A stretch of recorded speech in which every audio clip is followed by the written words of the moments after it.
Assalamualaikum warahmatullahi wabarakatuh. Alhamdulillah wa syukurillah wa ni'matillah wala haula wala quwwata illa billah. Semoga saja kita senantiasa selalu dalam lindungan Allah Subhanahu wa taala dan mendapat syafaat dari baginda agung Rasulullah Muhammad sallallahu alaihi wasallam, sehingga dalam kehidupan kita bisa selamat dunia sampai akhirat. Amin amin ya rabbal alamin. Nah, para pemirsa beriman yang dirahmati oleh Allah, kali ini penelusuran kami mengunjungi situs wisata religi ke makam Kanjeng Sunan Giri yang berlokasi di Giri Gajah, Desa Giri, Kecamatan Kebumas, Kabupaten Gresik, Jawa Timur. Dikisahkan, Djoko Samudro adalah salah satu dari 9 orang yang dipilih menyebarkan agama Islam. Dalam menjalankan misinya, segala bentuk ujian dan cobaan menderanya. Djoko Samudro tidak lain adalah Wali Songo bernama Sunan Giri yang dibuang Raja Blambangan ke laut. Namun dengan karohmahnya, bayi Sunan Giri bercahaya di laut lepas dan ditemukan saudagar yang melintas. Dalam beberapa naskah babat disebutkan bahwa Sunan Giri merupakan putra dari Syekh Maulana Ishaq dengan Dewi Skardadu yang merupakan putri dari Menak Sembunyu atau penguasa Blambangan. Dengan demikian, Sunan Giri merupakan keponakan dari Sunan Gresik atau Syekh Maulana Malik Ibrahim dan cucu dari Syekh Maulana Jumadil Kubro. Selain nama Djoko Samudro, Sunan Giri juga memiliki sejumlah nama lain, yakni Raden Paku, Prabu Satmata, Sultan Abdul Faqih, dan Raden Ainul Yakin. Sunan Giri lahir di Blambangan pada tahun 1442 Masehi. Kisahnya dimulai saat putri Raja Blambangan, Dewi Skardadu, sedang sakit dan Raja Blambangan membuat sayembara untuk menyembuhkan penyakit putrinya itu. Sayembara itu menyebutkan barang siapa yang mampu menyembuhkan putri Dewi Skardadu, maka akan diangkat sebagai menantu raja dan akan mendapatkan hadiah separuh dari kerajaan Blambangan. Ternyata yang berhasil menyembuhkan sakit Dewi Skardadu adalah Syekh Maulana Ishaq. Tetapi tujuan utama Syekh Maulana Ishaq bukan hanya semata-mata untuk memenangkan sayembara, namun juga menyebarkan agama Islam. Konflik dengan raja terjadi saat Syekh Maulana Ishaq meminta raja untuk memeluk agama Islam. Dia menolak dengan marah dan mengancam akan membunuh Syekh Maulana Ishaq. Konflik itu tidak terpecahkan. Syekh Maulana Ishaq lalu memilih pergi meninggalkan Blambangan dan istrinya Dewi Skardadu yang sedang hamil tua.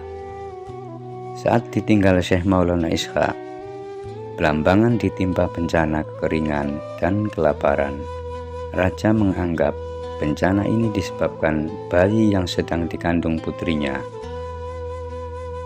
Maka setelah dilahirkan, raja meminta bayi itu untuk dibuang ke laut. Tentu saja hal ini membuat sedih Dewi Skardadu atas keputusan ayahnya itu. Ia ikut mengantarkan putranya yang dibawa oleh para utusan raja ke tepi pantai. Di hadapan mata kepalanya sendiri, peti yang di dalamnya terbaring putranya itu dibuang ke tengah laut. Pasca peristiwa itu, Dewi Sekardadu kian lemah dan sangat sedih. Ia pun memutuskan tidak kembali ke istana dan memilih mengembara entah kemana. Tidak ada yang tahu seorang pun kemana putri sang raja itu pergi. Hingga suatu ketika, konon Dewi Sekardadu ditemukan meninggal dunia di tengah hutan dan tidak seorang pun yang mengetahui di mana jenazahnya terbaring. Di sisi lain, nasib Raden Paku yang terombang-ambing di lautan akhirnya ditemukan oleh pedagang dari Gresik saat hendak menuju ke Bali. Konon saat melintas dekat peti sang calon waliullah ini, perahu oleng dan berputar-putar terus di tengah lautan. Perahu tidak bisa maju dan tidak bisa mundur. Bahkan saat diperiksa di tengah laut, dari perahu tampak sebuah sinar terang. Ternyata sinar terang itu muncul dari peti yang terapung-apung di tengah laut.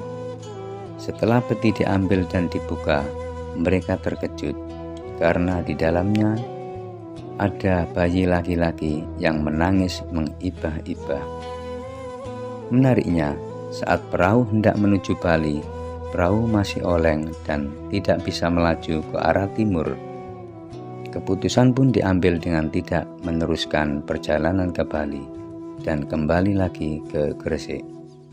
Selanjutnya, bayi laki-laki itu diserahkan kepada majikan mereka di Gresik bernama Nyai Ageng Pinate.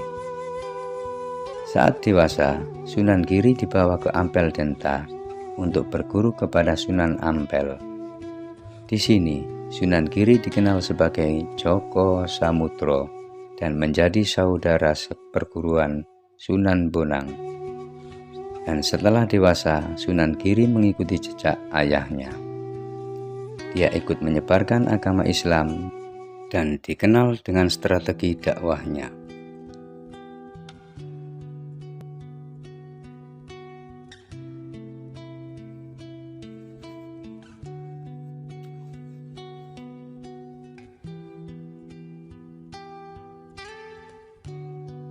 Ada 3 strategi dakwah Sunan Giri, yakni pendidikan, kebudayaan, dan politik.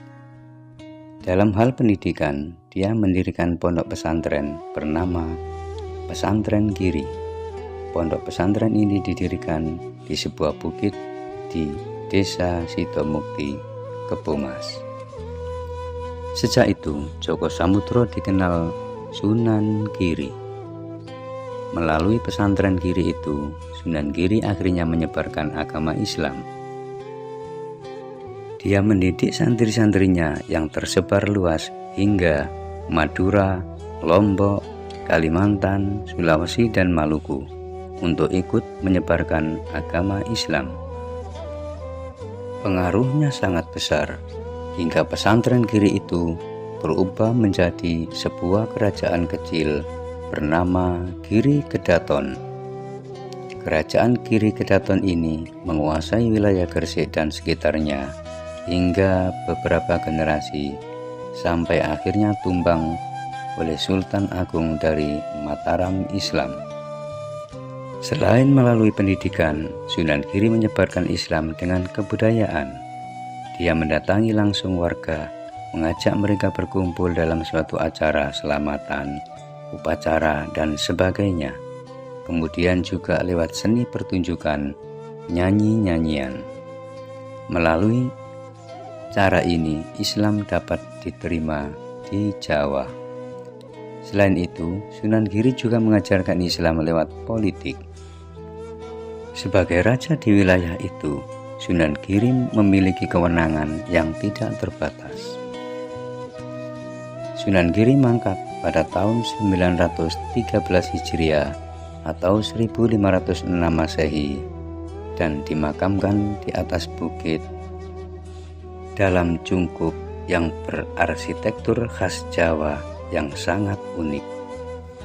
Makam Sunan Giri terletak di Dusun Giri Gajah, Desa Giri, Kecamatan Kebomas, Kabupaten Gresik, Jawa Timur.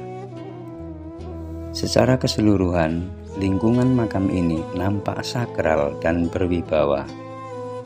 Secara tata kelola keruangan arkeologis, area komplek makam Sunan Giri ini terbagi menjadi 3 langkah atau area atau bagian menuju bangunan utama dalam budaya Jawa, dengan gapura sebagai penandanya, yaitu area pertama atau terluar berupa gapura pintar dengan kala makara berbentuk sepasang naga. Area kedua juga berupa gapura pintar yang sudah tidak terbentuk, dan area ketiga berupa gapura paduraksa. Kemudian area inti atau utama yaitu cungkup makam Sunan Giri. Nah, para pemirsa, tampak di hadapan kita cungkup makam dari Sunan Giri.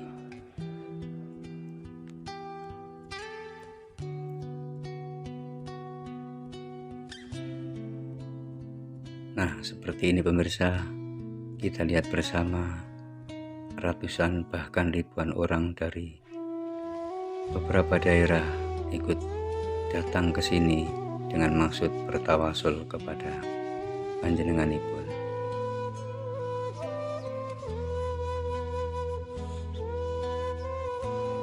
Sebelum kita masuk, tampak ada tulisan Makam Ainul Yakin Sunan Giri, menantu Sunan Ampel. Seperti ini pemirsa, depan pintunya. Dan mari pemirsa, saya ajak untuk masuk ke dalam.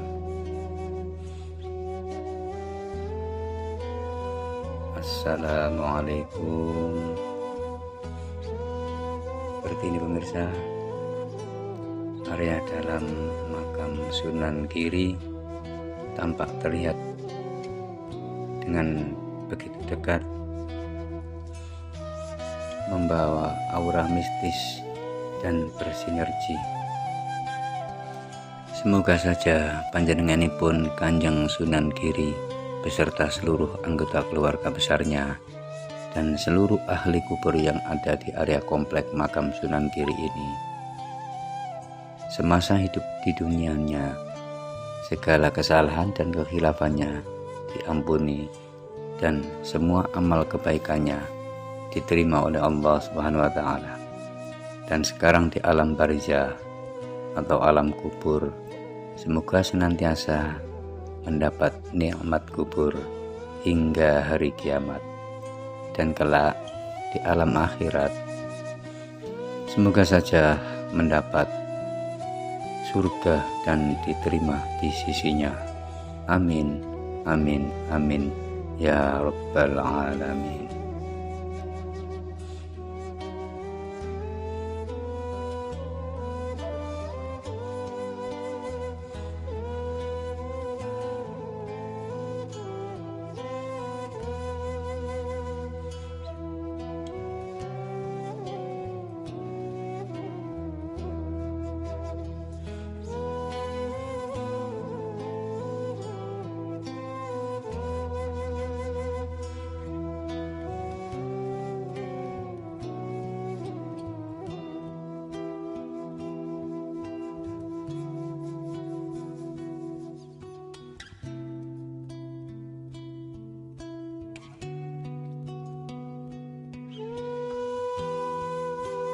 Nah, para pemirsa, dapat kita saksikan di depan kita ada satu makam, yaitu Sunan Dalem.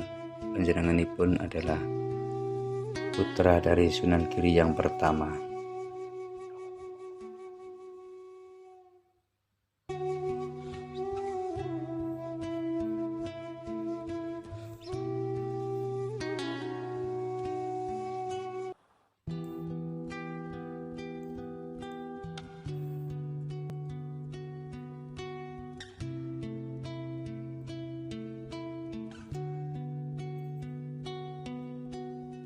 Dan ini ada makam lagi, yaitu Sunan Tengah.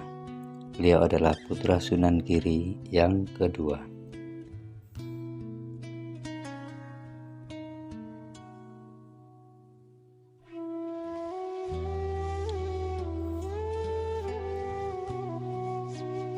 dan ada lagi makam Sunan Kidul.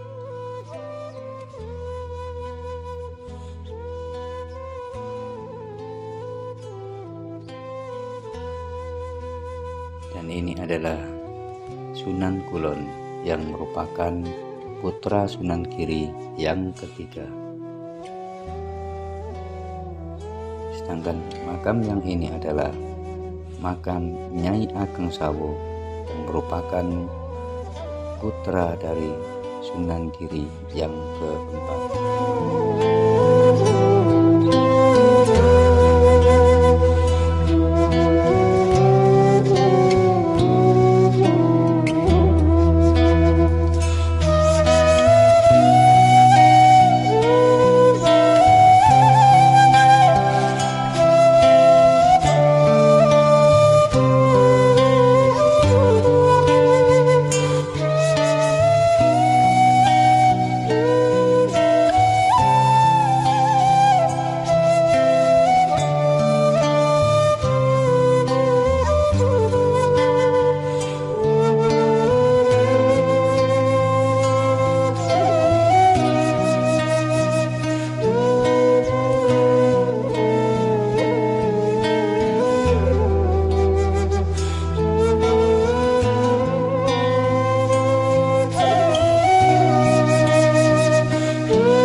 pemirsa beriman yang dirahmati oleh Allah, setelah kita tadi bertawasul ke makam Kanjeng Sunan Giri, sekarang kita bisa bersantai sejenak untuk bisa menikmati aneka masakan dari para pedagang yang ada di area makam Sunan Giri ini.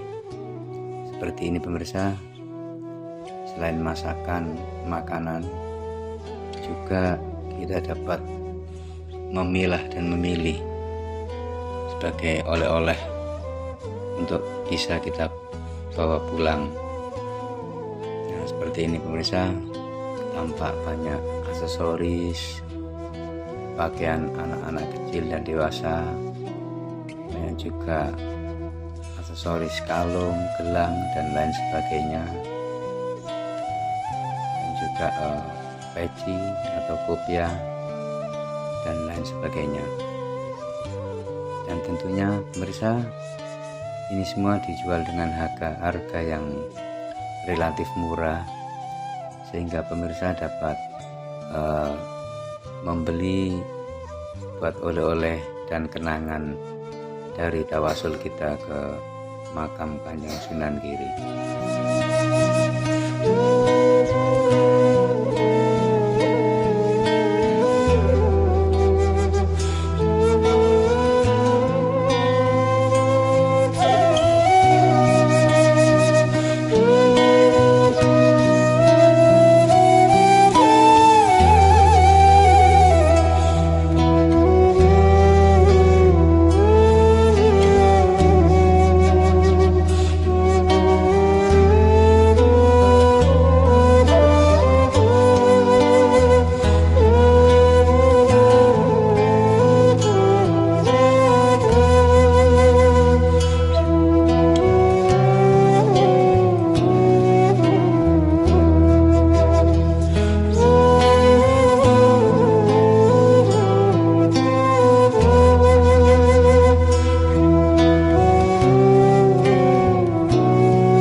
Demikian para pemirsa, secara singkat Kanjeng Sunan Giri. Semoga bermanfaat bagi kita semua, dan jangan lupa beri subscribe dan tekan tombol lonceng agar senantiasa bisa mengikuti konten-konten kami berikutnya, sehingga channel kami Slamet Aryo Kusumo Channel semakin berkembang dan bisa memberi manfaat bagi kita semua. Amin. Mohon maaf atas segala kekurangan kami. Wabillahi taufiq wal hidayah, waridho wal inayah. Wassalamualaikum warahmatullahi wabarakatuh.